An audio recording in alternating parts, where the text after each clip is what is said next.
Hello, hello, hello. It is Money Mindset May. Today's topic, we're diving into when the money stops flowing.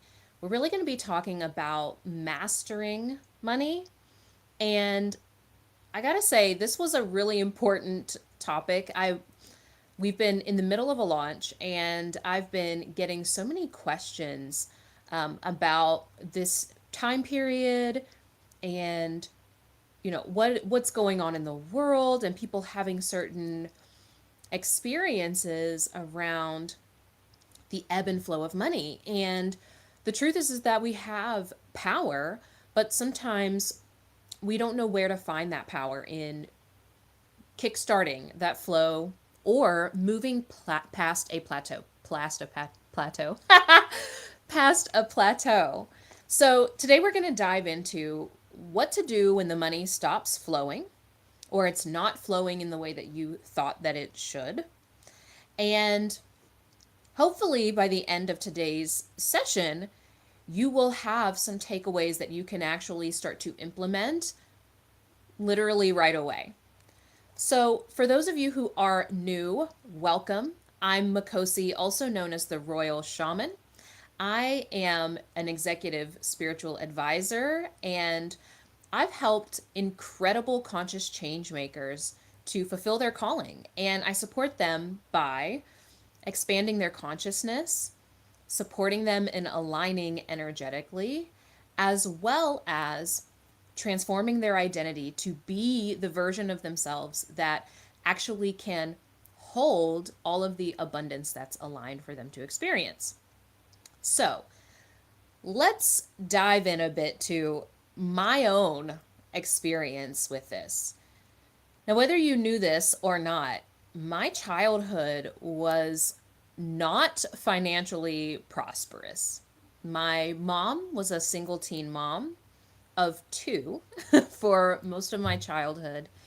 And needless to say, growing up in small town West Virginia, which is one of the poorest states in the United States, period. It's always either like 48th, 49th, or 50. So there wasn't a lot of opportunity. I wasn't surrounded by money. And I've gone from that experience to being the first millionaire in my family, and I'm not yet 35. So I know a lot about this from my own personal experience, but also through coaching hundreds of people, mainly women, through their internal limitations and blocks. One of the things that I find most challenging when you've grown up without money is that it isn't normalized for you.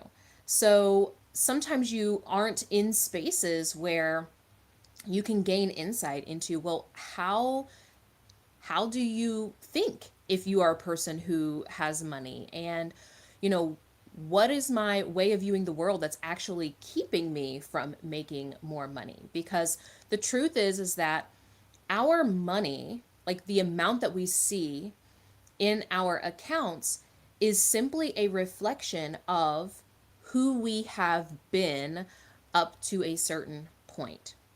It is a reflection of the, really at the root, the identity and all of the beliefs that go along with who we think we are or who we believe that we are. So it is the culmination of all of these decisions that we are making consciously and unconsciously. It's a result of how we view the world that's creating that, as well as some of the words that we say, how we speak over our lives, how we relate to other people, and so on and so forth. You know, it's not as simple as just, what do I need to do to make more money? Because at some point you run out of energy. You don't have enough time in the day, or maybe you don't have enough energy to just do more in order to make more. So at some point, that stops working. One of the most common things that I've seen related to this topic is people who associate I've got to work hard in order to make lots of money. And if that were true, I want you to just think about the people in your life that you know work hard. Are all of them wealthy? Pretty sure not. So, working hard is not necessarily a direct correlation with the amount of money that you make or aren't making. And working hard does not necessarily mean you will make more money. And it's often not the pathway to make more money because money is not a reflection of how hard of a worker you are at all. So, first thing that you want to look at when the money has stopped flowing in your life is, do you have containers for it? Now, I know that there's a lot of people who get really annoyed with this concept of containers and like, I don't have, I'm not putting my money in a piggy bank. I mean, that's not what we're meaning when we're talking about containers. When we're talking about containers, we're talking about energetic holders for money. And do you have those? So, an energetic container for your money could be something like an actual bank account, right? That's a very basic container for your money. Another could be a business, it could be investments, so on and so forth. Those are places that can actually not only hold money, but some of them are actually designed to create more money, right? For example, if you invest in a business, that is a container that is designed that when you invest in the business or in yourself, that you actually have the ability to expand and make more money, right? So, number one, do you actually have a place for money to go? Okay. Money really loves when you have intentionality, when it actually has a purpose, when you actually create the space for the money to go into, and you have a reason for it, you have a mission for it, you have a way in which you are going to utilize it to either, you know, serve yourself, serve others, contribute to the greater good, so on and so forth. So, do you actually have containers for your money? Now, if you're an entrepreneur, you'll also want to look at, do you have containers that are of a variety, but also not too much variety? So, one thing that I notice, like, okay, I have a glass of water here. If you're listening to this, you can't see the glass of water, but I have a glass of water. Let's say that I have 3 smaller glasses and those are my containers. Those are offers, right? Well, if I pour that water into these 3 separate glasses, if they're smaller glasses, I could still have, full glasses. However, I do see a lot of entrepreneurs make the mistake of having way too many containers going all at the same time, and it's like putting a few drops in each of them. And so when you have your money spread out like that, and you're putting energy, your energy is like diffuse all over the place, it can really dilute it or feel like you don't have money, or it could feel like you're not making sales because you have just so many offers all at the same time, and you're pouring your energy into all these different places, and it feels like you're never actually moving forward. On the topic of being an entrepreneur and putting offers out in the world, One of the other things that I do see, as entrepreneurs, we're very innovative. We love to create new things, try new things. Um, but I see often entrepreneurs just like skipping over when something works. And that can actually stop the money from flowing when you have either created something or stumbled across a problem or a challenge or something that you can actually support people with, and then people actually hand over money for it. That is a sign, as long as it is in alignment for you, that is a sign that you want to go all in on that thing, not just hop to the next thing. So, one of my own philosophies on this is when I stumble across something that actually does work and is something that people want, I invest time, energy, focus on refining that container, right? Making it the best that it can be. And it's not always the most sexy, fun, bright, and shiny thing. But truth pill, when I talk about euphoria, what I'm really talking about is kind of boring. It's kind of boring. I actually, you want your money to kind of be boring most of the time. Boring and like stable that it is, the more exciting that your life can be, right? Instead of always needing to have excitement and fire and flair with new shiny things all the time, which is what we are like being so groomed to do.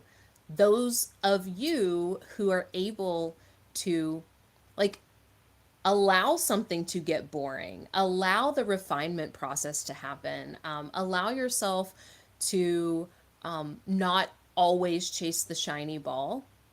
Find other shiny balls, like hobbies. Start new hobbies. Um, have some side projects or something. I don't know. Um, Now this is kind of like part two of that same containers, but like, are the lids open to those containers? Oh, there's nothing that gets on my nerves more than when people complain about, oh my gosh, there's no money coming in. But then when you ask them how many offers they've made in the last 30 days, well, two. I talked to two people. Or I, shared that I was taking clients a few times. That means the doors are not open for the money to come in. Because, listen, how can money come in if no one even knows that the doors are open for it to come in? So there's a big component of, hey, are you actually allowing money to come in, right? Like that's like if you worked at a job, let's say it's a regular 9 to 5 desk job, and the money isn't coming in, and you go, oh, I don't know why all of a sudden money isn't coming in, and it's like, well, did you go to work? did you did you actually show up? Did you actually connect with people? That's a big one.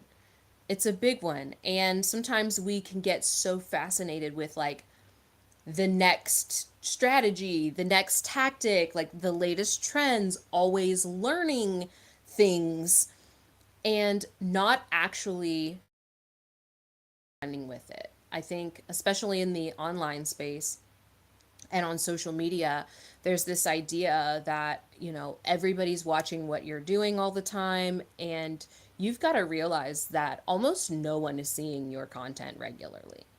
And if they are, even if they are seeing it regularly, it still takes them seeing something a, a lot, many, many times before it clicks with them. When I studied marketing in college, and this is like over a decade ago. I'm giving my age away. I guess I already gave my age away. Um, Back then, when so much of the research about marketing was out, the idea of like, oh, it takes about 7 times for someone to see your thing before it lands. Well, keep in mind, if you're posting about the same offer, let's say every single day, less than 20% of your audience is even seeing that. And let's say of those people who are seeing it, they need to see it. I say it's probably closer to 12 to 14 times now in order for them to take action, because we're just so easily distracted, right? Can you relate to being easily distracted? Oh, oh yes, I wanted to. Oh shit. I'm gonna tell myself right now on my computer. I'm literally looking at it. I have a tab open for a gift that I'm getting my grandmother for Mother's Day, which is coming up. And it's been sitting there for about a week. And I keep forgetting, even though it's like right there in front of me, I keep forgetting to hit the buy now button, right?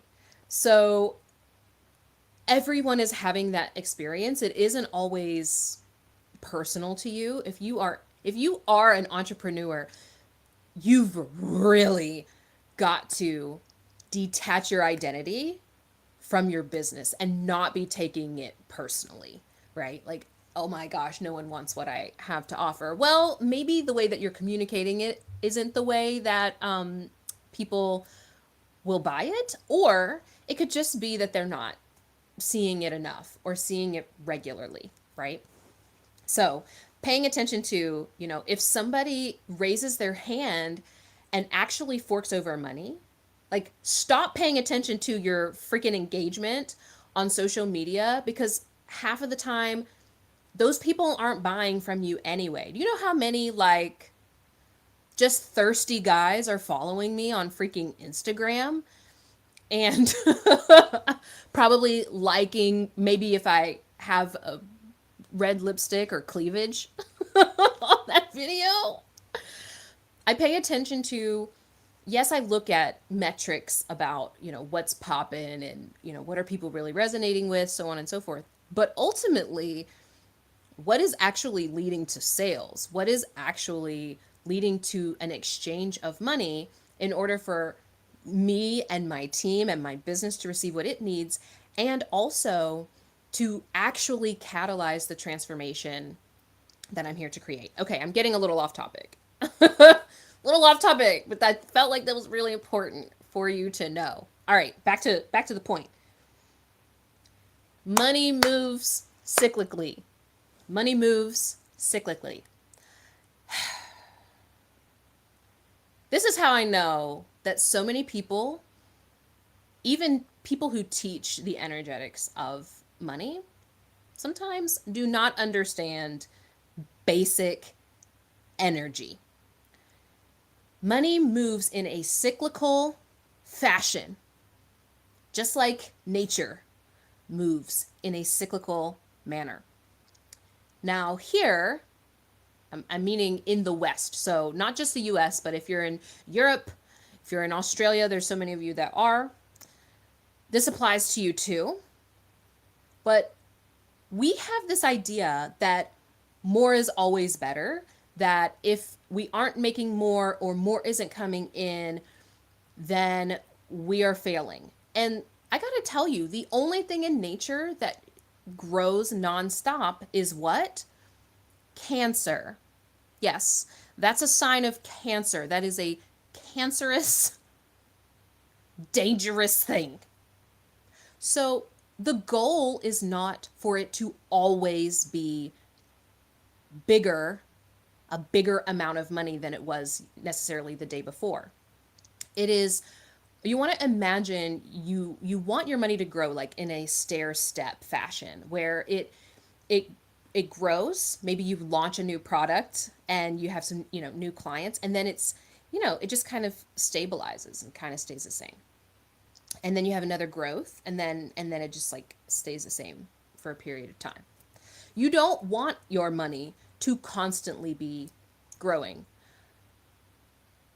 The reason for that is that you want to have time and space to put in the systems and the processes, and refine even the people. You want to put the right people in place to be able to hold that level of wealth. And not to mention, you also want to be able to evolve yourself in such a way where that amount of money becomes normalized for you. Otherwise, you will do what I see so many people do, which is have like a nervous breakdown or burnout because their nervous system hasn't had time to stabilize and normalize that next level of money that's coming in. And so they just like crash and burn, and it's like this continuous nightmarish roller coaster that I want none of you to experience. The other piece as well that is a massive mistake that I see people making in not understanding that money moves cyclically, what I see them do is the minute that money starts to move back, I want you to imagine it moves kind of like the tide. It moves like the tide. It comes in more and more, and then it will retract a little bit. But it's always still there. The water's always still there. Okay? It's just that there's a period of time where it comes in more, and there's a period of time where it might come in less. And what I see people do is get very reactive when that happens, and they retract because the money is retracting. Don't do that. Don't do that. I see people who like get into hoard mode, and that actually ends up perpetuating the the money from, or keeps the money from flowing. I want you to think about it like this. If you were investing your money, you were putting your money in various areas that were creating a certain type of reality. Let's say that you were, putting some of that money towards paying off some of your debt. Maybe some of that money was being invested in your education or your own personal development. Maybe you were investing in Facebook ads for your business. I don't know. Okay. But you're putting that money in something that is creating a certain future for you. And then you retract all of that the minute that things seem like on the surface are retracting, right? So the actual things, the actual decisions that you were taking that were going to create a certain future, like the Facebook ads that were attracting certain clientele, you stop that. Well, now those people aren't coming in, right? So it's this reactive nature that actually makes the issue worse and keeps the money from flowing. Okay? Huge, huge thing you've got to understand. Money does not like to be stagnant or hoarded. So we are meant for it to go out and come back to us, go out and come back to us. But when we hoard it, we create so many issues.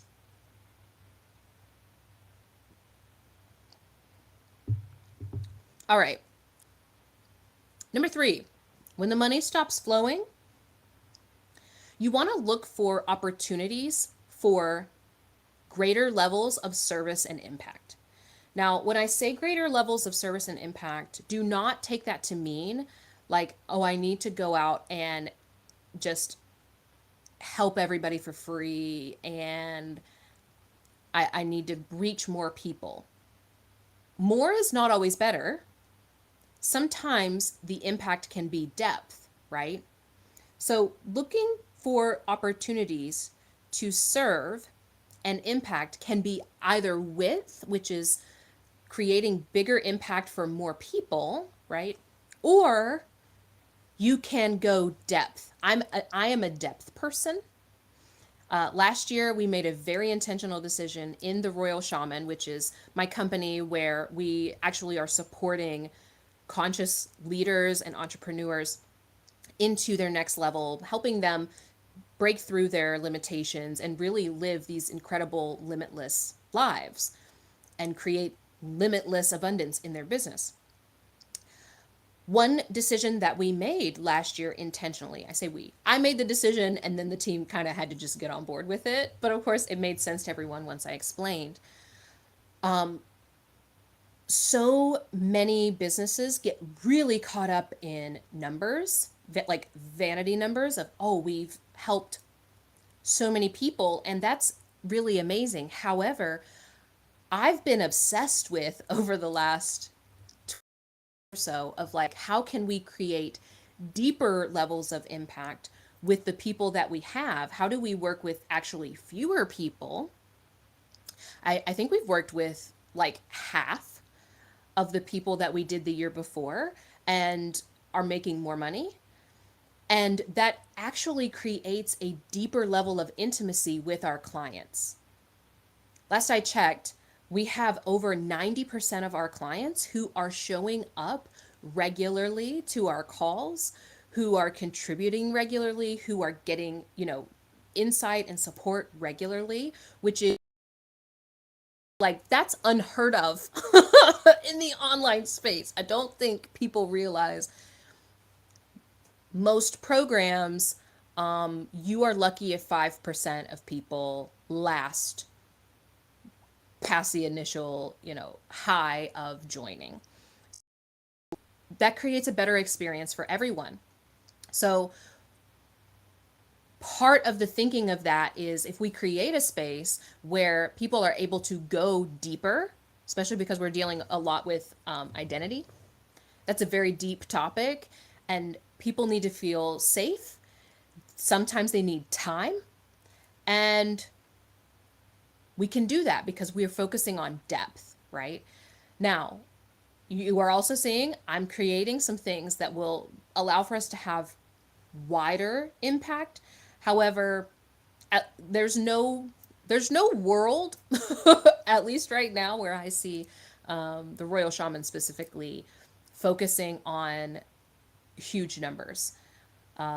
When you're dealing with, we're really shaping leaders and supporting them in their highest calling, and not everybody's going to be a leader. That is what it is. So we create our impact by supporting those leaders in the deepest way we can, and then that effect ripples out. So along the same line, you've really got to understand perceived value. If we're talking about looking for opportunities to create service and impact, you've got to get out of your own ego about what you think is important. And listen, I'm saying this to you, but I'm also saying it to myself. We have to get out of our own egos about what we think is important in the world, what we think matters in the world, and actually look at what is perceived as valuable in the world, at least to the people that we desire to spend our time with, right? So you want to start with paying attention to, like, who do I genuinely care about in this world? Who do I want to see do well? Who do I actually enjoy spending time with? For me, that is like ambitious women who, many of them have kids or have a significant other. So many of them are from very diverse backgrounds, and pretty much all of them have been a misfit or kind of misunderstood, a little bit quirky or eccentric. But they see the world and what is possible in the world, and they are very grounded and not super airy fairy fluffy. Like, yes, we're talking about energetic concepts like flow and alignment, but this is a very, like, I don't understand how people don't understand that is very, there's a very practical usefulness to flow and alignment. It's a real thing. It's not just like a, yeah, thing that the plant medicine told us, okay? Nothing against plant medicine. Plant medicine is absolutely an incredible tool for evolution at certain stages. All right. So, looking for opportunities for service and impact based on perceived values. So, you're looking at who are these people that I value in the world. I want to see them do well. I see the impact that they can create, and you look at what matters to those people. You've got to get really, really good at listening. I will tell you, when the 2020 event occurred, the pandemonium party happened, I lost about half my business pretty much overnight. And I had just started building some momentum. I had about 20 clients at that time. And overnight, half of them were gone. And I'm an entrepreneur. At the time, my husband was also in his running his own business. So it was a matter of like, are we going to be able to pay our bills and eat and have the things that we need? So I took a few days, literally like 2 or 3 days, and I just listened. Listen, by the way, this is probably one of my secret superpowers. Um, I can listen to what is being said that isn't being said, right? It's like being able to read between the lines and deduce what a person actually values from the things that they're saying. So, one way that I did that, I decided, I realized a lot of people are so, like, they were just so unsure about the future. They, they needed to feel some certainty in a path forward. Like, everyone was just, there was so much anxiety and stress. And I was like, I know that I can support people. Number one, I'm like a rock, and legit.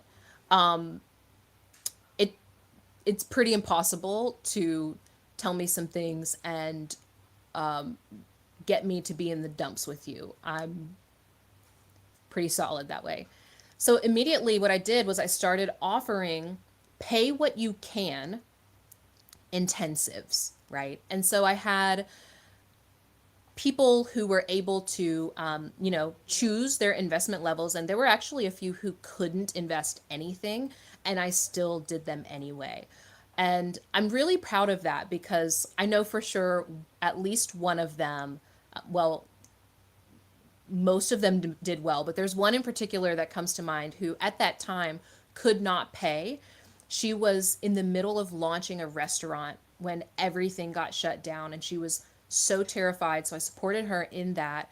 And by the way, she has a thriving restaurant now. It's been 3 years, and the restaurant business is difficult anyway. And she launched in that period of time when everything was restricted and closed down, and now she's created so much success in her restaurant. And she did come back and actually pay me pay me something, whatever, I don't even remember how much it was, but I thought that was really incredible that once things got up and running for her, she did come back and thank me monetarily, which was awesome. All right. So that perceived value, super, super duper important. So you can do this literally at all times. This is what makes making money easy, when you are able to understand how people perceive value, what they perceive as valuable, and then all you're doing is matching your innate genius, your unique characteristics, your the skill sets and knowledge that you've embodied to a point where it's become wisdom,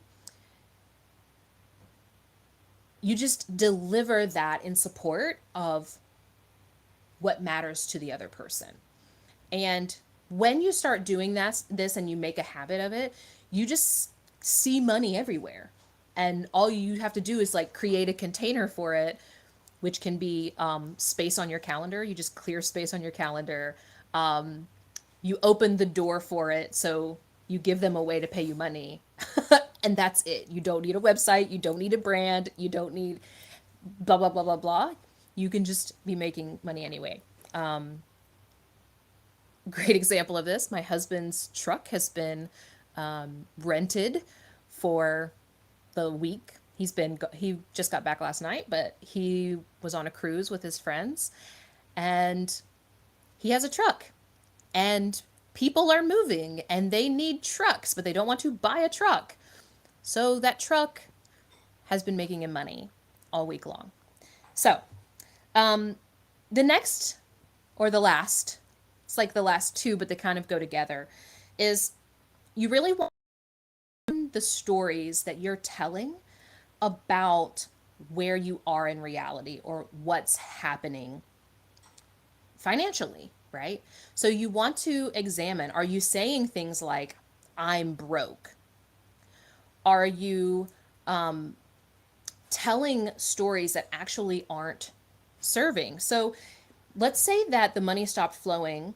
It could be either your income decreased or your expenses increased unexpectedly. And one thing I see happen when, let's say, a tax bill comes due that you just weren't prepared for, I will see somebody, or I'll see lots of people say something like, oh, this always happens. Anytime I'm doing better or things are going well, this always happens. There's unexpected expenses, so on and so forth. Well, does this always happen, or are taxes a part of the process? And it's just not something that you were considering, right? Which of those views is actually more serving? Well, it'd probably be more serving for you to just accept that taxes are a part of it and be grateful for the ability to create abundance with no limitation, and what you give in exchange through taxes. You should be minimizing those taxes. That's a different conversation, but that's part of it, right? Instead of, you know, telling stories that aren't actually helpful, right? This goes hand in hand with my last point, which is to really focus it on evolving your identity at the identity level. So much of the reality that we are experiencing is a direct result or a direct reflection of our identity, who we think we are, what we think matters or doesn't matter, the beliefs, behaviors, and patterns that we carry through the world. Now, the truth is that we are, at our core, at our essence, limitless, that we have a non physical aspect of us that can access limitless abundance, limitless money, limitless opportunities, limitless love and connection. It's literally limitless. However, we have an identity that creates limitations in order for us to be able to have this experience in reality. You are always limiting yourself. That is a fact. So, when we start recognizing our patterns and pay attention to where those are coming from, and what is that identity? Is that identity serving me? I used to tell a story to myself that because I was from, like, oh, I'm I'm from West Virginia. I made that mean so many things about me. I made being from West Virginia mean that I was poor, that I wasn't intelligent enough to figure things out, that I, was just a small town girl, blah, blah, blah, blah, blah. And because I was shaped by and holding that identity, I was making all sorts of decisions unconsciously that continued to just reinforce that. Like, oh, I don't fit in wealthy circles, right? And so I would do things that would keep me from fitting in with wealthy circles, right? So the biggest takeaway from this that I want you to really sit with, there is in this reality, the strategy about what to do is about 20% of creating the reality. Whenever I'm having a conversation, I do this all the time when I'm speaking with someone. They often want to just skip to, Makosi, tell me what to do about blah, blah, blah, blah, blah to make the money start flowing, right? Or to take me to the next level or solve this issue. And you can take all sorts of action. However, if you haven't examined where that's coming from and is it actually in alignment with what you want to experience in reality, it's not going to be serving you at all. A great example of this is like, I'll use my own personal example. I sometimes will work with someone one-on-one, and there's so many people out there who are like, oh, in order to be successful, you need to work one-on-one with people. And so I could go all into these strategies about working one-on-one with people. However, if I sit and look at who I am at my essence, like my greatest gifts, I feel, come out when I'm in a group setting. And I look at what is the lifestyle that's most in alignment with me.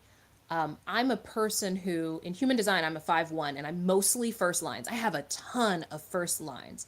So what that means is I am a researcher and an investigator at heart. I spend a ton of time and energy, and it lights me up to do it.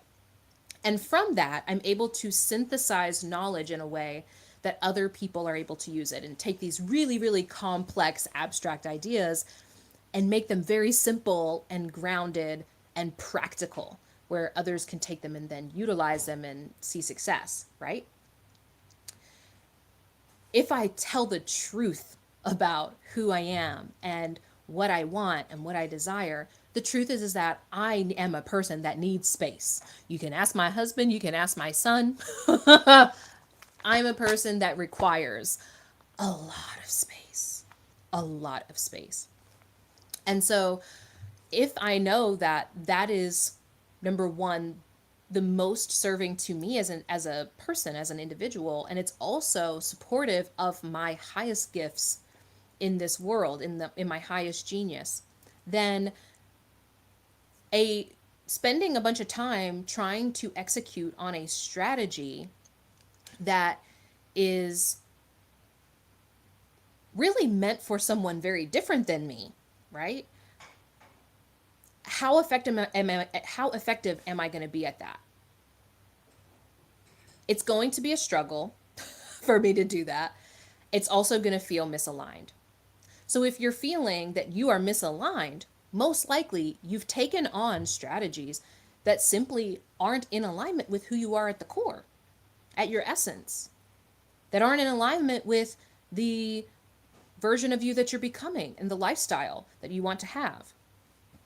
Whew, I've been in flow for this entire session. I just realized how much time we've been going. So anyway, I think it's important that we start wrapping this up, but the identity piece and evolving your identity is the root. When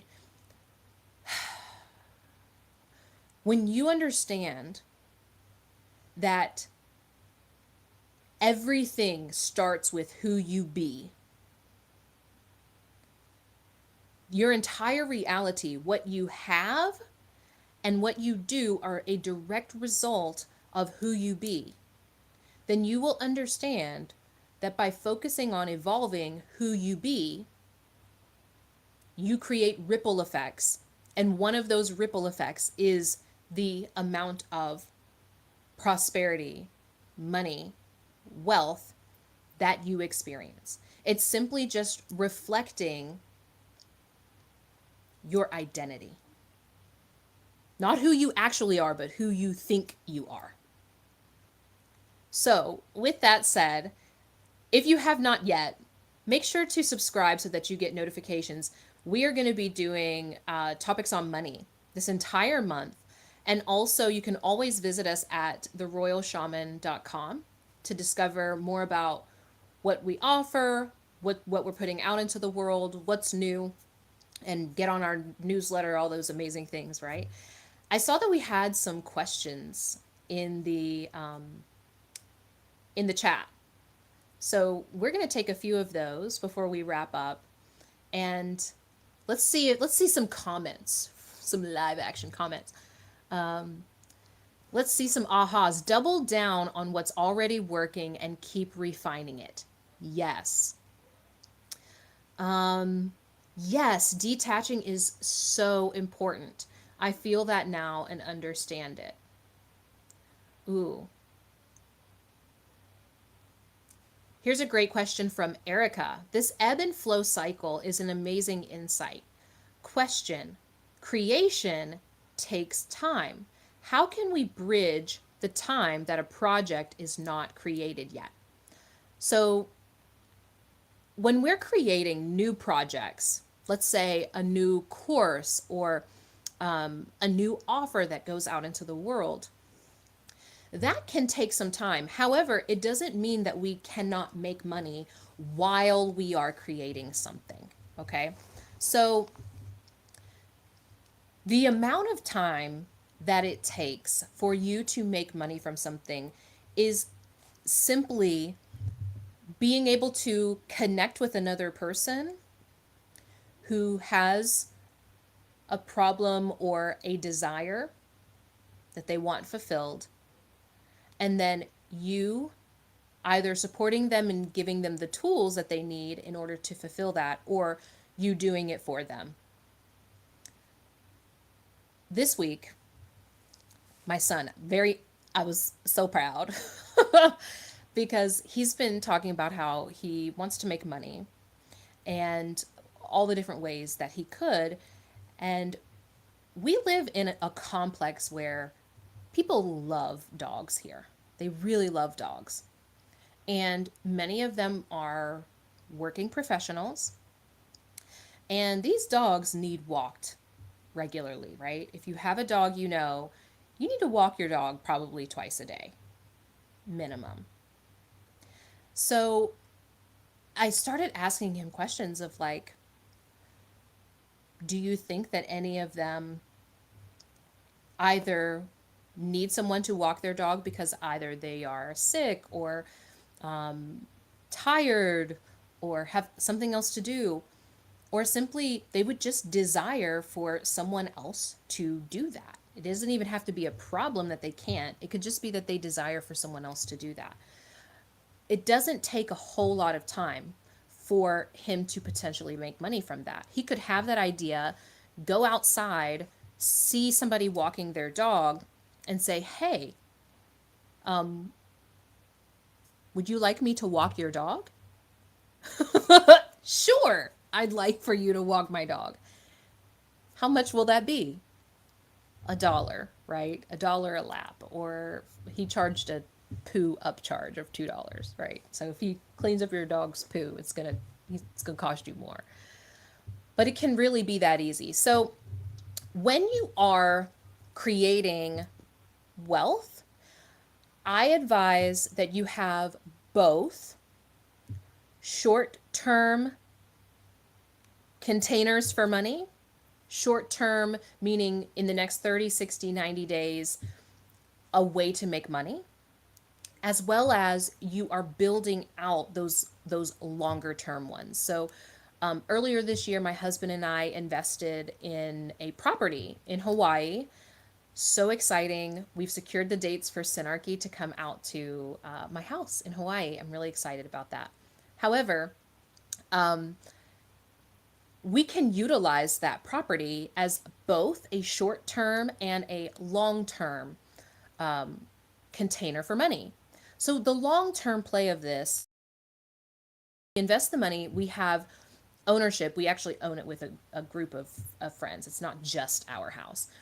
But we own this house, we own this property. Over time, we're paying down the mortgage. The house sells for more. It's already appraised for more. We've already seen a growth in our net worth from that investment. That's a long-term play, right? So let's say we made a certain investment. In 5 years, we sell the property and we're able to get, I don't know, maybe we're able to double our money. That would be really great. Most investors will tell you 10%, like an investment that has 10% growth each year is a good investment. And most entrepreneurs do not invest with that thinking at all.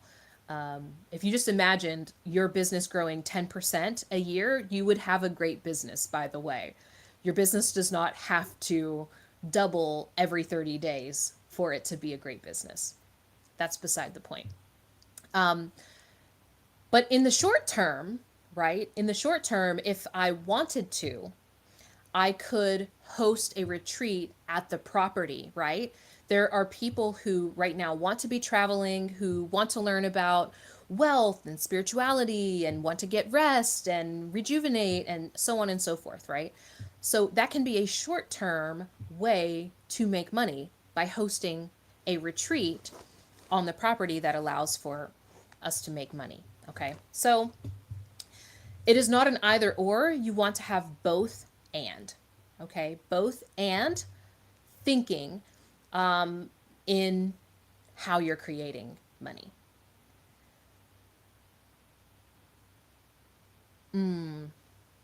Oh, so Katya asked if I'm a 5 based on the Enneagram. I'm not a 5. I'm actually an 8. I'm an Enneagram 8. However, I think I'm a 5, like not my wing, but my second was a 5. So no.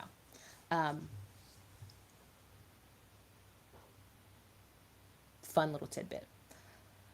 All right. And then Shirley says, you've shared so much wisdom here, practical, applicable wisdom. Thank you so much. Well, Shirley, you're welcome. Thank you all so much for spending some time here with me today. As usual, you are always welcome to give me your topic ideas, or if you have any questions that you'd like for me to do a video about. Feel free to DM me on Instagram at The Royal Shaman. This has been an incredible session with you today. I am wishing you euphoria through the rest of the week. I'll see you next time.